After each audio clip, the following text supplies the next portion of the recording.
Assalamualaikum warahmatullahi wabarakatuh. Bismillah, alhamdulillah, wassalatu wassalamu ala rasulillah, la hawla wa la quwwata illa billahi al-aliyyil azim. Yang saya hormati kepada saudara SD satu Susukan, yang saya hormati segenap dewan guru SD satu Susukan, yang saya hormati Bapak Polis selaku CGP Angkatan 11. Alhamdulillah, bersyukurlah, alhamdulillah, pada kesempatan siang hari ini kita bisa berkumpul bermuatan melaksanakan dalam satu kegiatan, yaitu diseminasi budaya positif. Ini merupakan tugas dari CGP untuk Bapak Polis. Allahumma sholli ala sayyidina Muhammad wa ala ali sayyidina Muhammad. Salawat bersalam dan mencurahkan kepada keagungan Nabi besar kita Nabi Muhammad sallallahu alaihi wasallam. Atas perjuangan syiar Nabi Muhammad kita bisa mengislamkan, melafazkan la ilaha illallah Muhammad Rasulullah sallallahu alaihi wasallam. Baiklah para bapak, ibu dan hadirin tarawih saya hormati. Saya selaku di sini membawa acara langsung saja. Saya akan membacakan susunan acara pada acara hari ini tentang generasi budaya positif. Yang pertama pembukaan, selanjutnya sambutan yang pertama atas nama Kepala Sekolah dan Susukan. Kemudian acara inti, kemudian dilanjutkan dengan tanya jawab untuk doa. Untuk mempersiapkan waktu membuka acara ini, mari kita bersama-sama membuka acara ini dengan membaca Al-Fatihah. Berdiri ta'ala wa syafaat Rasulullah sallallahu alaihi wasallam. Al-Fatihah. A'udzu billahi minasyaitonir rajim. Bismillahirrahmanirrahim. Alhamdulillahirabbil alamin arrahmanir rahim maliki yaumiddin. Iyyaka na'budu wa iyyaka nasta'in ihdinas siratal mustaqim. Shiratal ladzina an'amta 'alaihim ghairil maghdubi 'alaihim waladdallin. Diaturkan banyak terima kasih semua atas wasilah Al-Fatihah. Hari ini acara hari ini hasil maksud amin ya rabbal alamin.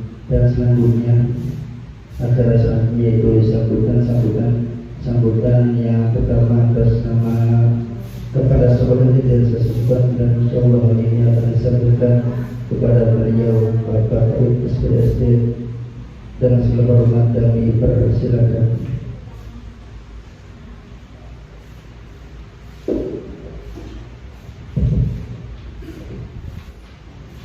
Bismillahirrahmanirrahim. Assalamualaikum warahmatullahi wabarakatuh. Alhamdulillahirabbil alamin wa bihi nasta'inu ala umuri dunya waddin. Wassalatu wassalamu ala asrofil anbiya'i wal mursalin wa ala alihi wa sahbihi ajma'in. Yang kami hormati Bapak Nur Kodis SPD sebagai CGP calon guru penggerak angkatan ke-11 dari SDN Negeri 1 Susukan. Yang kami hormati rekan-rekan Dewan Guru SDN 1 Susukan. Yang pertama dan yang paling utama, marilah kita memanjatkan puji syukur kehadirat Allah Subhanahu wa taala yang pada hari ini, siang ini, masih memberikan nikmatnya kepada kita semua, terutama nikmat iman, nikmat Islam, dan nikmat sehat. Sehingga alhamdulillah pada kesempatan kali ini kita masih bisa melaksanakan kegiatan diseminasi budaya positif. Salawat serta salam selalu kita limpah curahkan kepada junjungan kita Nabi besar Muhammad sallallahu alaihi wasallam serta keluarganya, sahabatnya, dan insya Allah kita sebagai umatnya beliau, ya umatnya, dan mendapat syafaat di yaumil akhir nanti. Amin amin amin ya rabbal alamin. Pada kesempatan kali ini kegiatan diseminasi adalah sebuah kegiatan yang sangat positif dari CGP calon guru penggerak. Program ini sudah merupakan program yang tercatat, terencana, dan insya Allah program ini akan dilaksanakan dengan penuh tanggung jawab. Sebagai guru penggerak memang harus tergerak dan menggerakkan. Satu sisi positif dari guru penggerak ini ya harus patut memberi contoh dan dicontoh, karena ada sedikit tidak dalam kegiatan keseharian. Kemudian yang terpenting lagi, calon guru penggerak ini bisa berinteraksi, bisa bertanya jawab dengan rekan-rekan sejawat, dan rekan sejawat pun bisa menanyakan hal-hal tentang yang dialami oleh guru penggerak.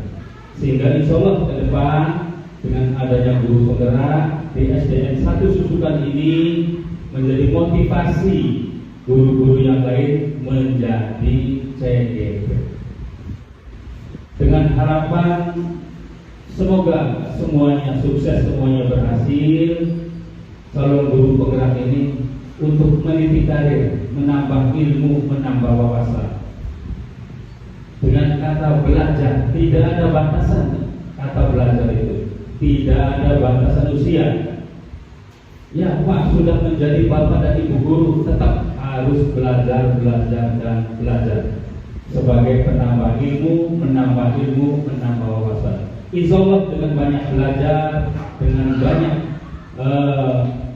mencari pengalaman, menjadi guru yang sangat profesional. Itulah yang diharapkan.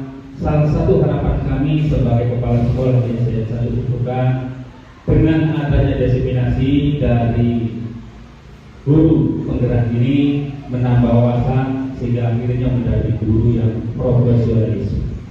Itu saja harapan kami, dan dari kami pihak sekolah selalu mensupport apapun yang dibutuhkan, apapun yang diperlukan oleh guru penggerak. Kami dari pihak sekolah siap untuk memberikan pelayanan yang terbaik bagi beliau, sehingga pada intinya semua guru penggerak menjadi guru yang handal dan profesional. Itu saja yang saya sampaikan. Kurang lebihnya mohon maaf. Akhiri billahi taufiq wal hidayah. Wassalamualaikum warahmatullahi wabarakatuh.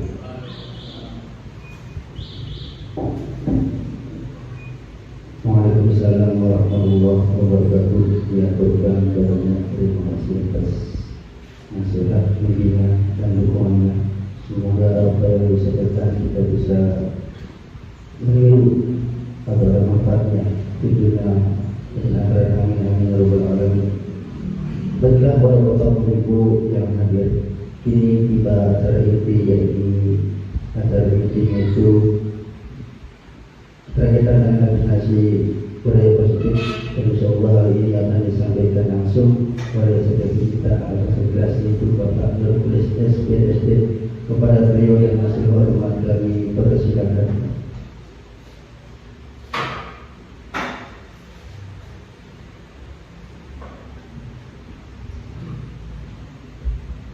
Ya, terima kasih. Bismillahirrahmanirrahim. Yang saya hormati Kepala SDN Negeri 1 Susukan dan rekan-rekan sejawat yang saya hormati. Sebelumnya saya ucapkan banyak terima kasih karena sudah meluangkan waktunya untuk ada dalam acara diseminasi CGP angkatan 11. Dan kebetulan di sini CGP-nya ada dua, yaitu saya sendiri dan Pak Sandi. Sebelum kita masuk ke acara inti, kita ice breaking dulu. Nah, ice breakingnya di sini karena saya yakin dari pagi sampai siang ini Bapak Ibu sudah melakukan aktivitas yang berlebih, mengeluarkan energi yang berlebih. Nah, untuk itu coba kita berdiri dulu semuanya. Coba silakan berdiri dulu, berpasangan, berhadapan-hadapan. Jadi kalau syukur dengan Bapak Kepala Sekolah berhadapan-hadapan. Ya, berhadapan-hadapan. Sekarang Kenapa? Silakan Bapak dan Ibu saling memandang, saling memandang, saling memandang. Yang tadinya senyum silakan dikeluarkan. Ketawa lepas saja, tidak apa-apa, ketawa lepas. Ya, dia dipandang yang bagus, dipandang. Nah, dipandang lagi. Saya memandang, dipandang, ketawa lepas. Ya, oke, terima kasih. Silakan duduk kembali, Bapak Ibu hebat. Terima kasih. Nah, ini Bapak Ibu dan guru lainnya. Kenapa saya tadi suruh Bapak Ibu berdiri, saya memandang? Ini supaya yang tadinya dari pagi ini sudah lelah, sudah penat, yang tadinya senyum dulu, diawali dengan senyum, lalu diakhiri dengan tertawa, dengan lepas. Diharapkan beban ibu semua yang dari pagi sampai siang ini bisa lepas, bisa luasa. Oke, dalam diseminasi budaya positif ini, mari wujudkan sekolah impian dengan budaya positif. Saya sendiri guru polis SPD CGP angkatan 11 dari SD Negeri 1 Kusubukan. Next. Topik diseminasi yang kali ini ada 6, Bapak Ibu. Yang pertama itu disiplin positif dan nilai-nilai kebajikan universal. Yang kedua, teori motivasi, hukuman dan penghargaan serta restitusi. Yang ketiga yaitu keyakinan kelas. Yang keempat, kebutuhan dasar manusia dan dunia berkualitas. Yang kelima, restitusi dengan 5 posisi kontrol. Dan yang keenam, restitusi dengan segitiga restitusi. Next. Nah, kita lihat mengapa disiplin positif. Di situ kita lihat di gambar itu ada sekolah yang kita cita-citakan, terus ada pembelajaran yang berpusat pada murid, ada pendidikan reflektif, gemar belajar, berbagi dan berkolaborasi. Dan ada kepemimpinan untuk perbaikan layanan berkelanjutan. Dan di situ ada iklim sekolah yang aman, inklusif, dan merayakan kebinekaan. Lingkungan yang aman dan nyaman berbasis disiplin positif di sekolah akan berdampak secara maksimal pada perkembangan dan pembentukan karakter peserta didik. Di sini sudah jelas, kalau lingkungan kita aman, kalau sekolah kita bersih, pasti nanti akan tercipta perkembangan dan pembentukan karakter peserta didik yang diawali dengan kebiasaan-kebiasaan kita. Misalkan kebiasaan dengan sambut siswa, dan di sekolah sebelum belajar kita melakukan doa bersama. Terus di situ berkesinambungan dilakukan dengan misalkan acara ngaji bersama. Itu insya Allah akan menciptakan lingkungan sekolah dan lingkungan kelas yang kondusif. Ya. Kalau anaknya kondusif, belajar kita juga akan nyaman. Ya. Dampaknya apa? Dampaknya siswa-siswi kita akan merasa bahagia dan menyenangkan serta antusias. Next, selanjutnya di sini kita lihat di dalam disiplin positif ada teori kontrol, yaitu choice theory yang digagas oleh William Glasser. Di sini ada Anda tidak bisa mengontrol orang lain, hanya Anda yang bisa mengontrol diri Anda. Ya, contohnya tadi misalkan kalian suruh berdiri tadi, Bapak Ibu suruh berdiri, suruh senyum apa, kalian tidak mau senyum pasti tidak akan merasa senyum. Ya, akan segan. Yang tidak ketawa juga tidak akan ketawa lepas. Ya, karena apa? Karena Anda tidak bisa mengontrol orang lain, hanya Anda bisa mengontrol diri Anda. Di sini semua dengan semua perilaku memiliki tujuan. Jelas di sini ada teori motivasi, ada 3. Ada untuk menghindari hukuman, untuk mendapatkan imbalan, untuk menghargai diri sendiri. Ini termasuk motivasi ekstrinsik. Dan ada yang dimaksud dengan motivasi intrinsik ini, yaitu nilai-nilai kebajikan universal yang di bawahnya ada keyakinan kelas. Nanti akan dijabarkan satu-satu. Nah, terus di sini juga ada 5 posisi kontrol. Bagaimana kita mengontrol murid kita, siswa kita?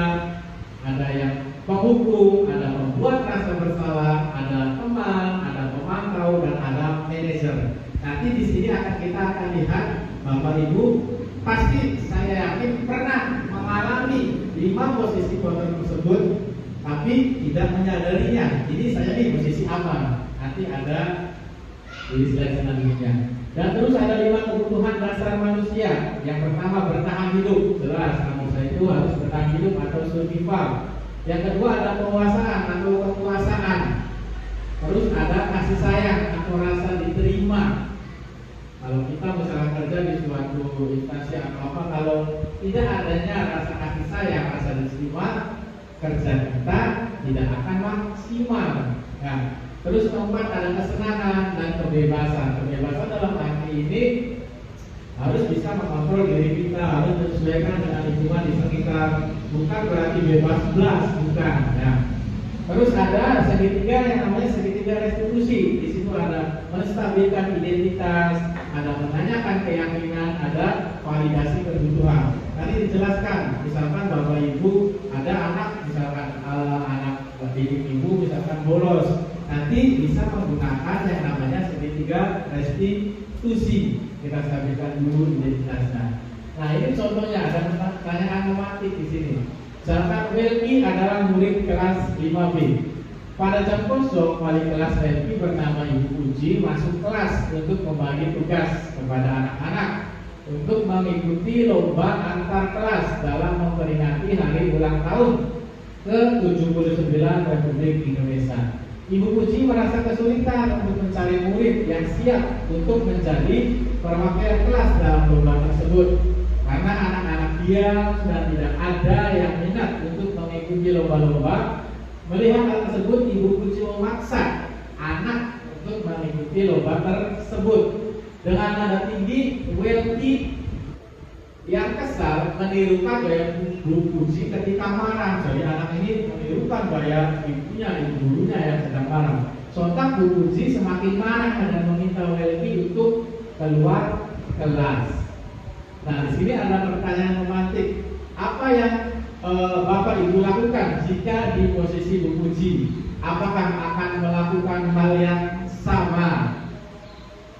Coba silakan siapa yang mau menjawab pertanyaan romantik. Nah, situasinya ini Welki ini adalah murid kelas 5B disuruh wali kelasnya untuk mengikuti suatu lomba. Apa yang Ibu lakukan jika di posisi Ibu Uji? Coba barangkali Pak Budi.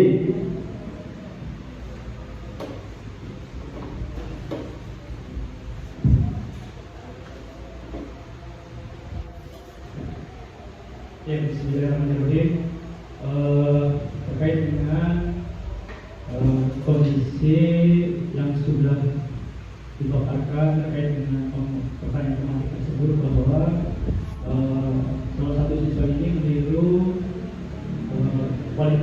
kualitasnya, yaitu ketika tidak ada siswa yang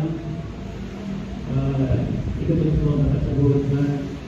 Nah, di sini mungkin apabila saya sebagai Ibu Uji, mungkin saya tidak akan melakukan hal seperti itu, ya, karena siswa itu mempunyai atau memiliki hak untuk ikut sertaan dalam memperingati hari ulang tahun ke-79 Republik Indonesia.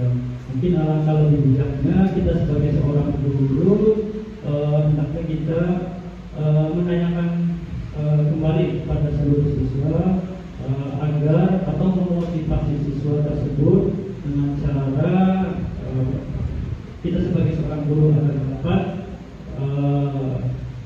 mengikuti kegiatan tersebut tanpa adanya unsur paksaan dari seorang guru. Ya, mungkin itu jawaban dari saya. Ya, terima kasih untuk Pak Budi jawabannya. Ya, jelas Bu Uji ini dalam hal ini posisinya itu marah ya kepada anaknya. Ya, walaupun kita sebagai pendidik ini dituntut walaupun dalam situasi bagaimanapun jangan langsung marah. Nah, kenapa? Karena itu kita sebagai posisi kontrol dan sebagai manajer. Nah, sebagai manajer untuk itu kita tanyakan dulu baik Ya, jangan langsung dimarahi. Ya, terima kasih Pak Budi untuk jawabannya sangat luar biasa. Next, kita lihat di pembahasan konsep. Next, di sini topik 1, disiplin positif dan nilai-nilai kebajikan universal. Nah, di sini kita lihat ada perubahan paradigma stimulus respons teori kontrol. Bisakah kita mengontrol seseorang? Di sini ada stimulus respon dan teori kontrol. Misalkan contohnya, kita mencoba mengubah orang agar berpandangan sama dengan kita. Nah, teori kontrolnya di sini kita berusaha memerangi pandangan orang lain tentang dunia. Terus perilaku buruk dilihat sebagai suatu kesalahan. Sedangkan di teori kontrol semua perilaku memiliki tujuan. Artinya di sini ada negatif. Kalau teori kontrol ini hal-hal yang positifnya. Saya bisa mengontrol orang lain, Anda tidak bisa mengontrol orang lain. Misalnya tadi, misalkan ada seseorang misalkan yang mengepalkan tangannya, misalkan. Terus bagaimana caranya kalau Anda bisa mengubah atau menyuruh orang tersebut untuk membuka tangannya, misalkan dengan rayuan, dengan iming-iming apa? Kalau orang tersebut tidak mau membukanya, pasti tidak akan bisa membukanya. Terus ada pemaksaan, ada pada saat bujukan gagal. Nah, kolaborasi dan konsensus menciptakan pilihan baru. Terus ada model berpikir menang atau kalah. Nah, kalau dalam teori kontrol adanya model berpikir menang dan menang. Next. Nah, di sini kita lihat apakah makna disiplin. Nah, kata disiplin berasal dari bahasa Latin yaitu disiplina, yang artinya belajar. Yang artinya disiplin itu belajar. Disiplin membuat orang menggali potensinya menuju sebuah tujuan apa yang dia hargai. Apakah makna disiplin positif? Nah, di sini kita lihat disiplin positif merupakan suatu cara penerapan disiplin yang mengajarkan anak bertanggung jawab dan menumbuhkan kesadaran diri berdasarkan nilai-nilai kebajikan. Jadi kita belajar dan belajar. Disiplin positif lebih ke arah disiplin diri yang dapat mengontrol diri dalam melakukan sebuah tindakan. Next. Di sini ada nilai-nilai kebajikan universal. Yang pertama di sini nilai-nilai kebajikan adalah sifat-sifat positif manusia yang merupakan tujuan mulia yang ingin dicapai setiap individu. Nilai-nilai tersebut bersifat universal dan lintas bahasa, suku, bangsa, agama maupun latar belakang. Misalkan cita-citanya saya dari kecil ini pengen jadi guru, ya, pengen jadi polisi, itu cita-cita mereka. Nah, di dalam nilai-nilai kebajikan yang ingin dicapai oleh setiap anak Indonesia kita kenal dengan profil pelajar Pancasila yang pasti sudah sering Bapak Ibu mendengar tentang profil pelajar Pancasila, yaitu beriman, bertakwa kepada Tuhan yang Maha Esa dan berakhlak mulia, mandiri, bernalar kritis, berkebinekaan global, bergotong royong dan kreatif. Next. Topik yang kedua, teori motivasi hukuman dan penghargaan serta restitusi. Nah, di sini kita lihat ada pertanyaan pemantik, setuju atau tidak setuju. Yang pertama, hukuman di sekolah dapat mendisiplinkan anak, setuju atau tidak setuju? Bapak Ibu, di sini ada pertanyaan pemantik, setuju atau tidak setuju? Hukuman di sekolah dapat mendisiplinkan anak, setuju tidak? Ya, ada yang setuju, ada yang tidak. Yang kedua, pemberian hukuman dengan hal positif seperti membaca atau membersihkan halaman sekolah dapat meningkatkan disiplin anak, setuju atau tidak setuju? Setuju. Yang ketiga, memberi penghargaan dapat meningkatkan motivasi belajar anak, setuju tidak? Yang keempat, membuat anak merasa bersalah, memberi dampak lebih ringan dibanding menghukum, setuju tidak? Ya, kita lihat next. Nah, ini kita lihat. Di sini ada teori motivasi perilaku manusia. Yang pertama, untuk menghindari ketidaknyamanan atau hukuman. Apa yang akan terjadi apabila saya tidak melakukannya? Ini termasuk motivasi eksternal. Yang kedua, untuk mendapatkan imbalan dari orang lain. Apa yang akan saya dapatkan apabila saya melakukannya? Yang ketiga, untuk menghargai diri sendiri. Saya akan menjadi orang seperti apa bila saya melakukannya. Ini termasuk teori motivasi perilaku manusia yang sering kita lihat. Nah, sebelum melakukan sesuatu, kita tanyakan dulu dalam hati kita, apa yang benar ini. Nah, di sini kita lihat merdeka menurut Ki Hajar Dewantara. Merdeka itu artinya tidak hanya terlepas dari perintah, akan tetapi juga cakap buat memerintah diri sendiri. Ki Hajar Dewantara, Pemikiran Konsensi Keteladanan Sikap Merdeka, cetakan kelima 2013, halaman 469. Kita lihat dihukum oleh penghargaan. Pernah tidak Bapak Ibu memberikan atau menghukum anak dengan penghargaan? Di sini kita lihat bahwa penghargaan berlaku sama dengan hukuman. Dalam arti meminta atau membujuk seseorang melakukan sesuatu untuk memenuhi suatu tujuan dari orang yang meminta atau membujuk.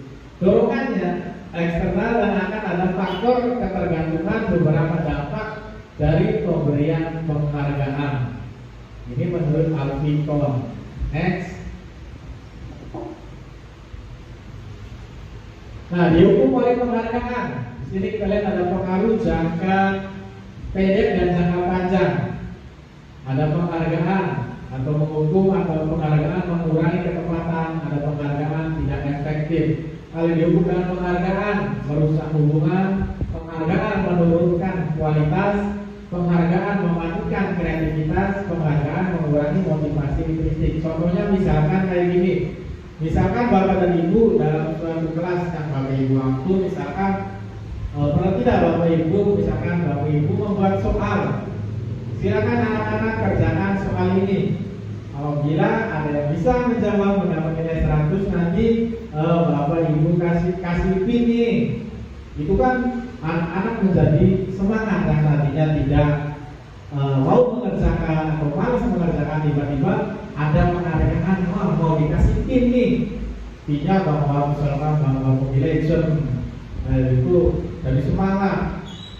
Nah, ini termasuk dihukum oleh penghargaan. Nah, dihukum oleh penghargaan. Kalau terus-menerus kita lakukan, itu akan menjadi ketergantungan kepada anak kita. Nah, apabila kita tidak memberikan penghargaan, maka anak tersebut tidak akan mengerjakan tugas yang kita suruh. Itu contohnya. Next.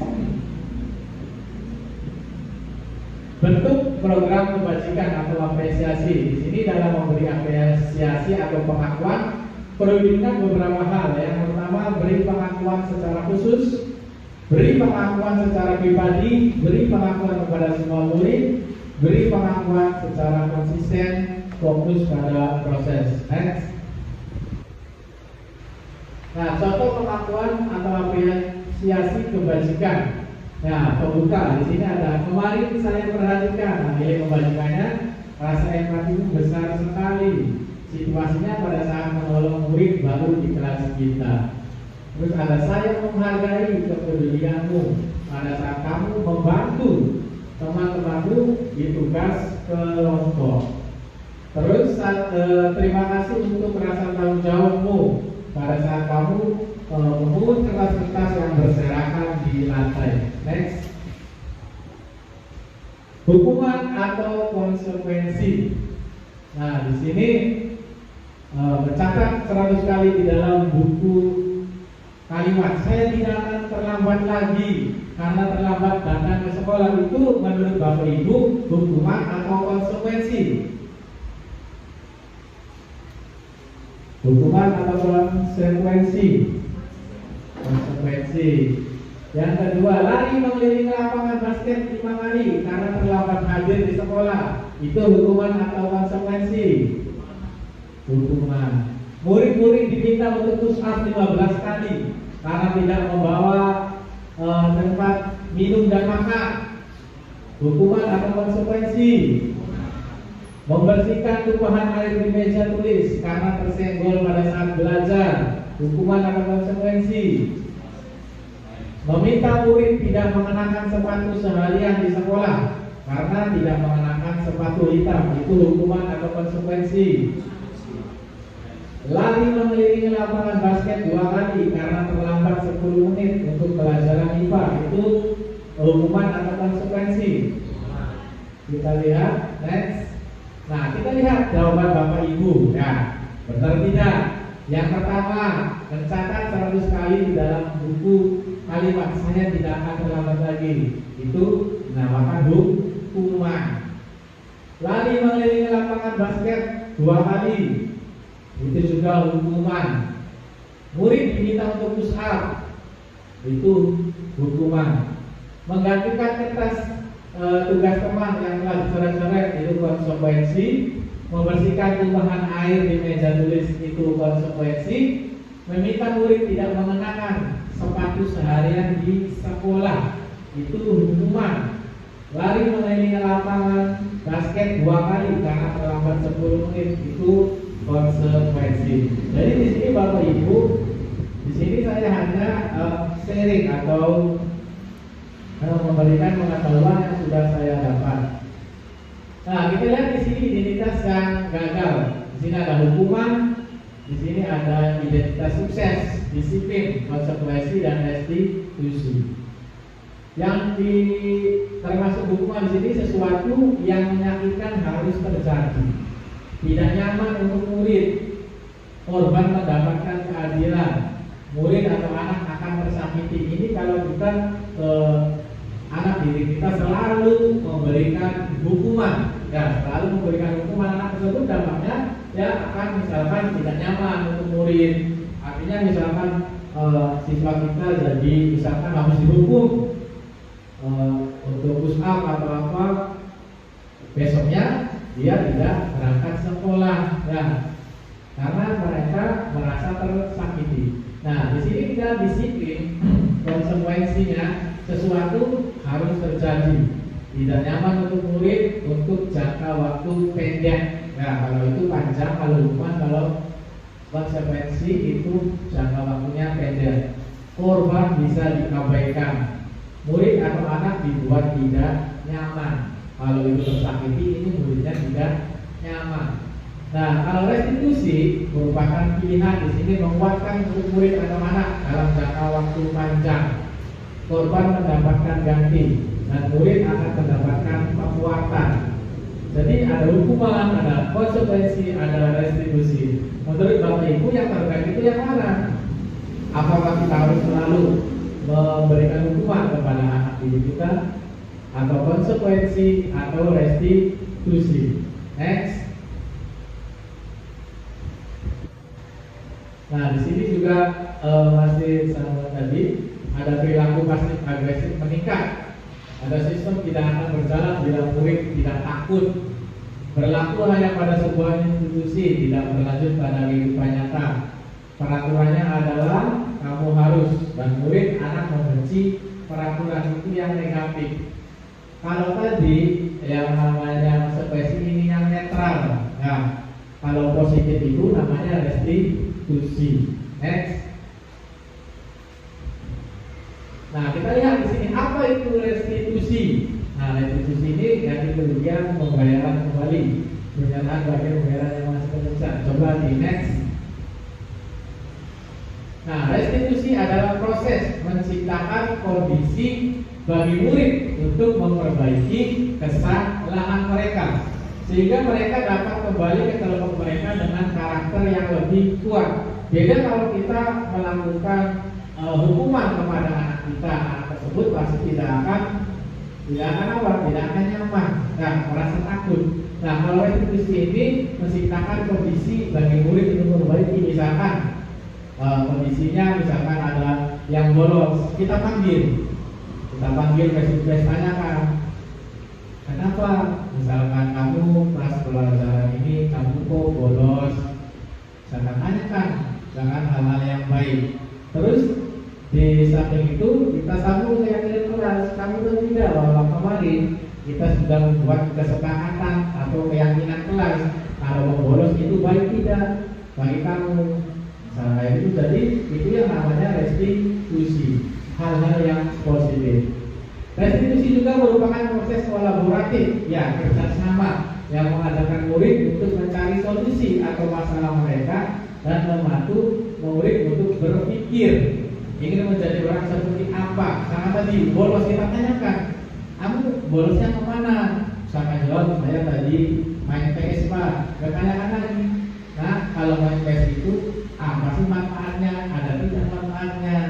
Jadi kita tanyakan dengan hal-hal yang positif. Di sini ada ciri-ciri restitusi. Yang pertama, belajar dari kesalahan, bukan menebus kesalahan. Memperbaiki hubungan, menawarkan, terus sampai mengembalikan murid yang berbuat salah pada kelompoknya. Next. Nah, topik 3, keyakinan kelas. Nah, di sini mengapa tidak peraturan saja? Mengapa harus keyakinan kelas? Ya, mengapa kita memiliki peraturan harus menggunakan helm bila mengendarai kendaraan roda 2? Kenapa? Mengapa kita memiliki peraturan membuang sampah di tempatnya? Mengapa kita memiliki peraturan harus datang tepat waktu pada saat mengikuti kegiatan pembiasaan pagi? Nah, untuk mendukung motivasi intrinsik, kembalikan ke nilai-nilai keyakinan. Karena akan lebih menggerakkan seseorang dibandingkan mengikuti serangkaian peraturan. Next. Nah, di sini ada peraturan dan keyakinan kelas. Bapak kita lihat di sini salah satu contohnya, misalkan hadir di sekolah 15 menit sebelum pembelajaran. Di sininya menghormati orang lain atau komitmen pada tujuan.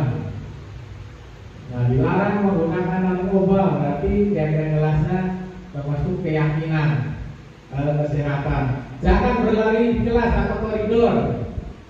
Ini nilai kebajikan yang ditujunya adalah keselamatan, keamanan, dan kepedulian. Dilarang mengganggu orang lain, berarti kebajikan yang dituju nilainya adalah menghormati orang lain dan diri sendiri. Next. Nah, di sini kita lihat budaya positif. Di dalamnya ada lingkungan positif, keyakinan kelas, dan peraturan kelas. Kesepakatan kelas. Yang pertama, menghargai guru dan teman.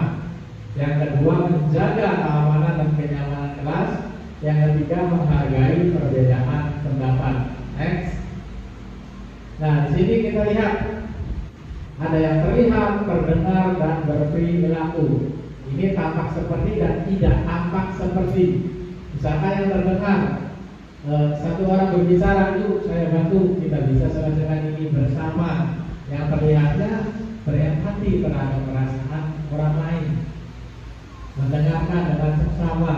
Berperilakunya tersenyum, ramah, memberikan salam hormat, dan memberikan ruang bekerja. Next. Bab 4, kebutuhan dasar manusia dan dunia berkualitas. Di sini kebutuhan dasar manusia ada 5. Yang pertama, bertahan hidup, kasih sayang dan rasa diterima, penguasaan, kesenangan, dan kebebasan. Di sini kita lihat perilaku siswa, kebutuhan yang mungkin berusaha dipenuhi. Ya, di sini perilakunya memukul teman yang menghinanya. Kebutuhan yang mungkin berusaha dipenuhi, kekuasaan atau power, mungkin dia merasa lebih besar, lebih berkuasa, jadi seenaknya saja memukul teman yang menghinanya. Pertanyaan pada siswa, apakah ada cara untuk memenuhi kebutuhan kekuasaan tanpa melakukan kekerasan? Next. Ada lagi contohnya di sini, menyebarkan gosip tentang teman sekelas. Artinya misalkan teman-temannya rumpi gosip tentang temannya bahwa ini si A, saya ini, si B kayak ini. Ini kebutuhan yang mungkin dipenuhi adalah cinta dan kasih sayang. Mereka mungkin di keluarganya kurang cinta dan kasih sayang. Apakah ada cara untuk memenuhi kebutuhan cinta dan kasih sayang tanpa merusak reputasi orang lain? Di sini kita lihat perilaku siswa menjatuhkan teman saat teman sedang berjalan di lorong sekolah. Kebutuhan yang mungkin berusaha dipenuhi adalah senang, hanya bercanda. Sama. Apakah ada cara untuk memberi kebutuhan senang tanpa menyakiti orang lain? Next. Perilaku siswa mengganggu di kelas. Ini kebebasan, kebutuhan yang mungkin berusaha dipenuhi. Mungkin di rumahnya ini merasa terkekang atau merasa tidak nyaman, pas di sekolah dia merasa bebas melakukan apa saja. Nah, pertanyaan pada siswanya, apakah ada cara untuk memenuhi kebutuhan kebebasan tanpa mengganggu pembelajaran semua orang? Next. Nah, topik 5 posisi kontrol.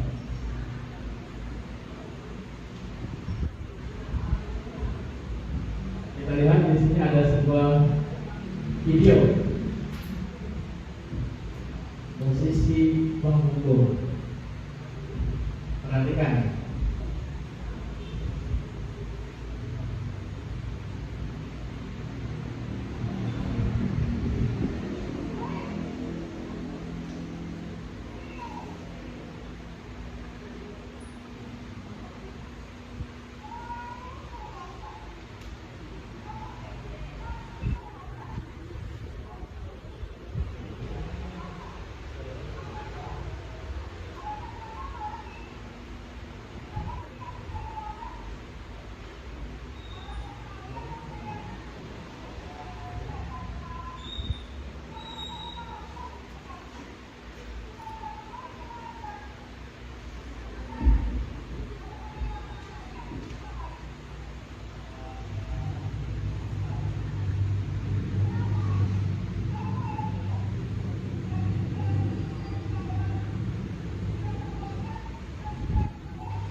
Kedua, membuat merasa bersalah. Ini posisi namanya. Kita lihat.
Posisi teman, kita lihat ini posisi kontrolnya sebagai posisi teman.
posisi pemantau atau monitor.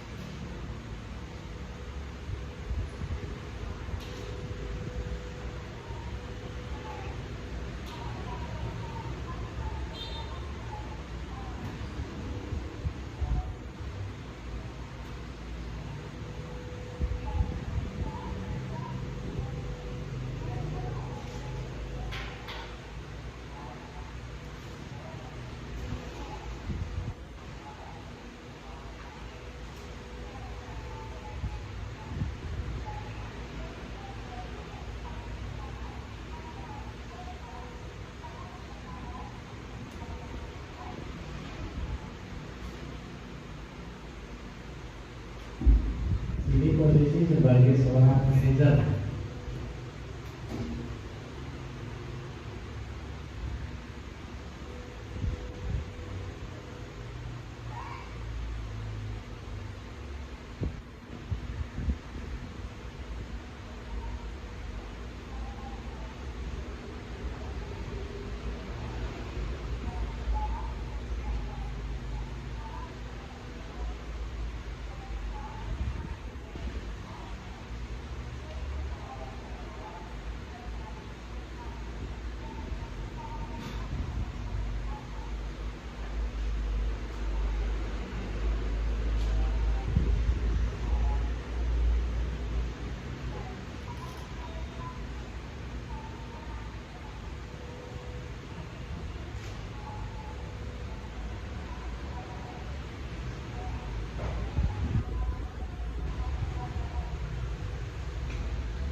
Ya, Bapak Ibu, tadi sudah tahu 5 posisi kontrol yang sering Bapak Ibu guru misalkan tanpa disadari sering Bapak dan Ibu guru lakukan ya. Di situ ada posisi tadi penghukum, ada pemantau, ada manajer. Nah, sekarang kita lihat bergerak antara di sini ada peraturan pemantau konsekuensi atau hadiah, nilai-nilai manajer dan memperbaikinya. Next. Nah, di sini kita lihat pertanyaan-pertanyaannya. Di sini posisinya apa yang sudah tadi Bapak Ibu lihat ya, ada menghukum. Kita lihat, saya kecewa sekali dengan kamu. Nah, ini posisinya sebagai apa? Apakah menghukum atau memberi rasa bersalah atau manajer dalam 5 posisi kontrol tadi. Terus yang kedua, kamu tidak benar-benar melakukannya. Apakah posisinya sebagai teman?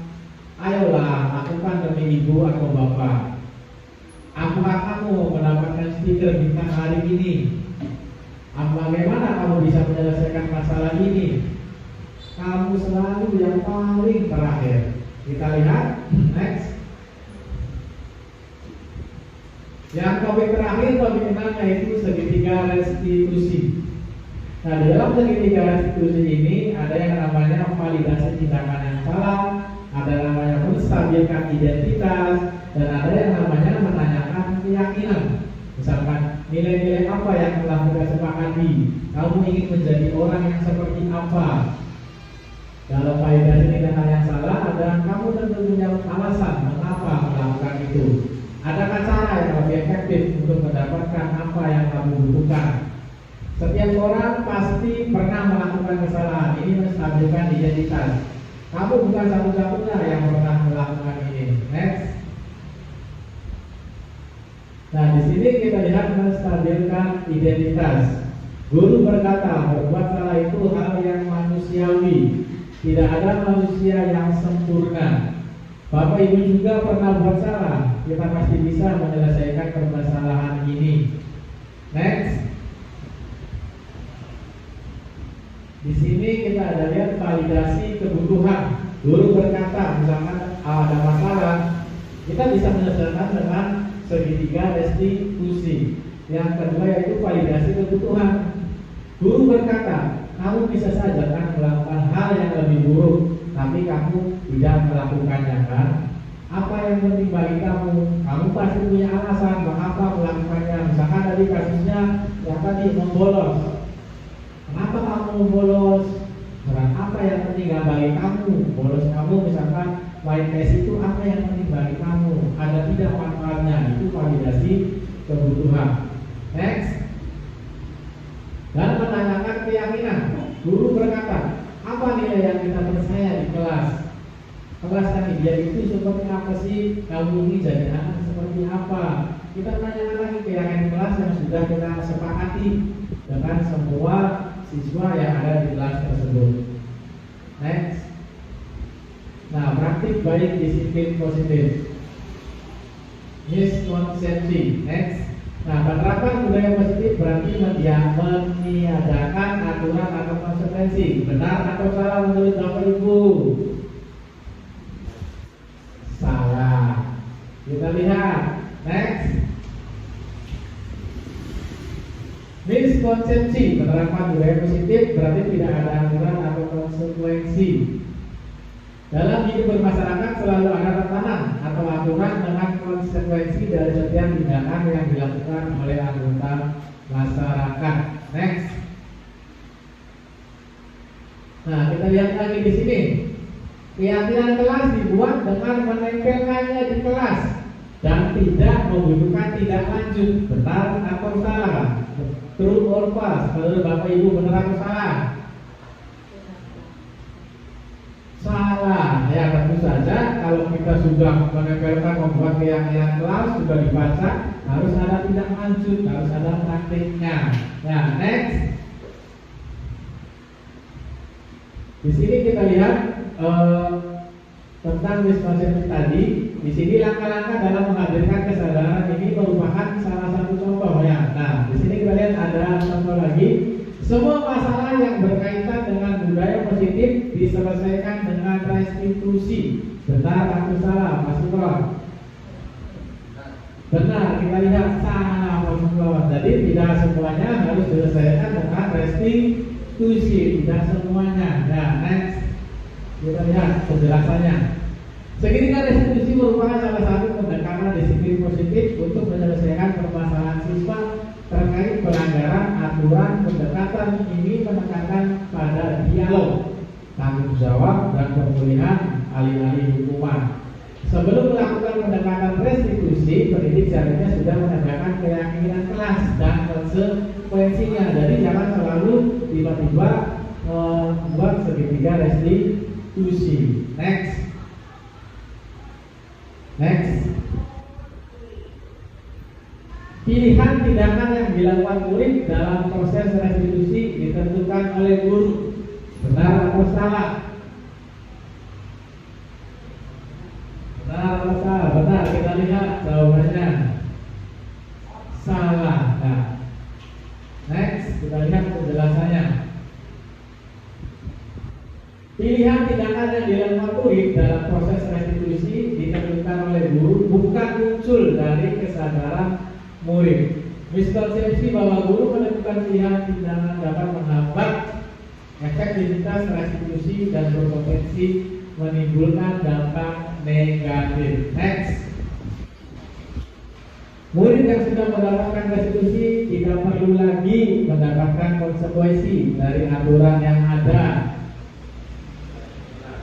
Kita lihat jawabannya. Salah, ya benar. Next.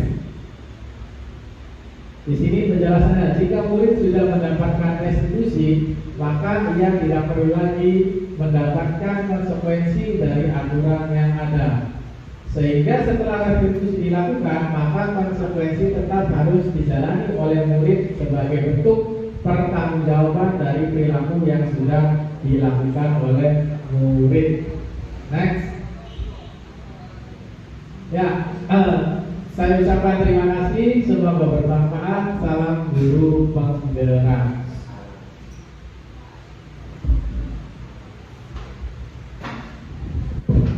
Diaturkan banyak terima kasih atas segala ilmunya. Semoga apa yang disampaikan tadi kita bisa bermanfaat pada semua apa yang dilakukan. Untuk acara selanjutnya yaitu sesi tanya jawab. Maka kepada para bapak ibu yang mau bertanya dipersilakan.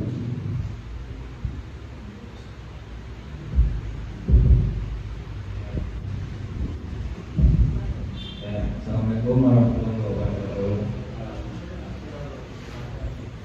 Ini ini bagaimana caranya agar anak kita ini kalau di kelas bisa betah? Karena tidak dipungkiri banyak sekali sedikit-sedikit izin ke belakang dan tidak ada gurunya. Mereka kalau tidak ada gurunya, mereka sering keluar kelas. Cara mengatasi agar anak betah di kelas. Ya, terima kasih atas pertanyaannya, Mas Kunanta. Ya, barangkali ada yang dari rekan-rekan guru yang mau menjawab pertanyaan dari Pak Kunanta. Ada tidak? Pak Budi mau menjawab? Pak Sukuran mau menjawab? Bu Desi? Ya, kalau tidak ada saya mencoba menjawab. Kita kembali lagi ke keyakinan kelas, Pak, atau kesepakatan kelas yang tadi sudah kita bikin. Dan keyakinan kelas, misalkan di kelas kita sepakati dulu, kita kumpulkan semua murid-muridnya, kita tanyakan, silakan kita mau bikin kesepakatan kelas yang bagaimana nih? Misalkan ada yang, Pak, saya mau boleh komisi, Pak, saya mau boleh makan di kelas. Nah, terus kalau sudah semua, lalu Bapak Ibu gurunya harus meyakinkan. Nah, yang namanya kesepakatan kelas itu harus hal-hal yang positif. Makanya kita buat keyakinan kelas yang harus disepakati oleh semua siswa. Misalkan yang pertama, murid dilarang keluar kelas sebelum istirahat. Terus selanjutnya misalkan cukup satu kali ke toilet. Dilarang misalkan makan dan minum kalau pembelajaran sudah berlangsung. Jadi kembali lagi kita ke keyakinan kelas yang sudah kita sepakati. Insya Allah kalau karena saya sudah terapkan Pak di kelas saya sudah membuat keyakinan kelas, dampaknya sudah jarang sekali yang ke toilet. Kalau tadi sebelum ada keyakinan kelas itu hampir setiap hari itu hampir satu orang anak itu berapa kali. Nah, sempat saya berpikir gimana kalau kita biasanya kita bawa aja ke kelas, nah biar nggak bolak-balik gitu kan. Jadi kembali lagi kita harus kembali lagi keyakinan kelas yang sudah kita sepakati bersama. Oke, itu Pak Puna. Terima kasih.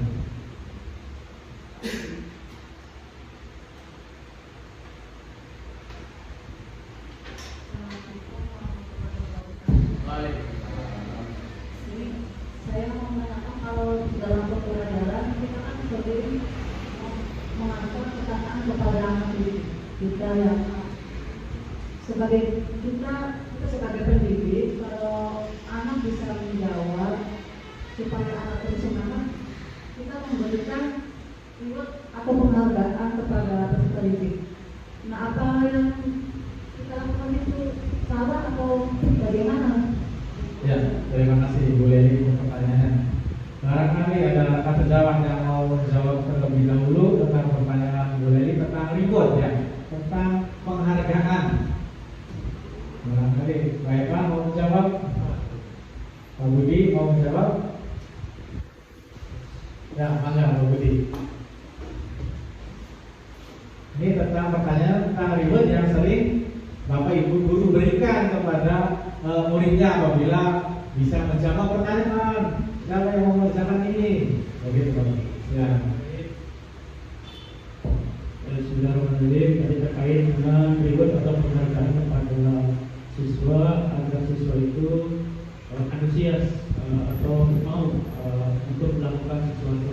Menurut saya penghargaan atau reward itu mungkin tidak selaras ya, mungkin tidak selaras karena nanti siswa atau peserta didik itu akan ketergantungan dengan adanya embel-embel atau adanya penghargaan yang diberikan oleh guru dan siswa tersebut, tidak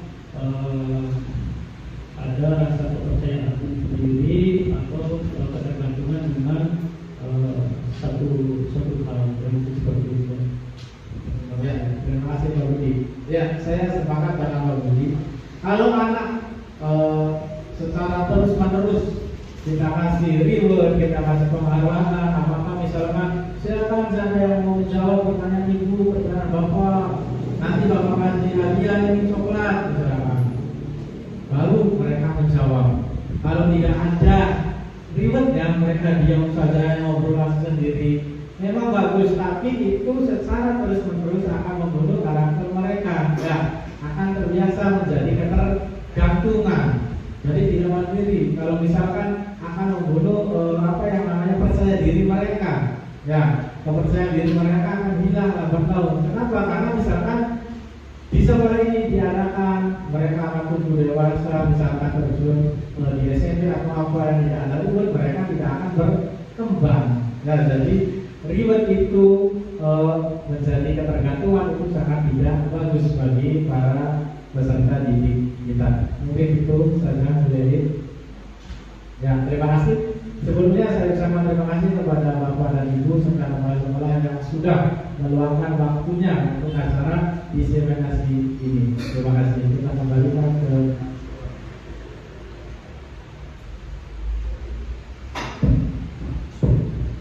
Ya, bukan banyak apresiasi yang segala-galanya. Ini tiga acara ini, dua acara doa. Mohon sampai doa. Mari kita bersama-sama mengucapkan Alhamdulillahirabbil alamin. Wassalamualaikum warahmatullahi taala wabarakatuh.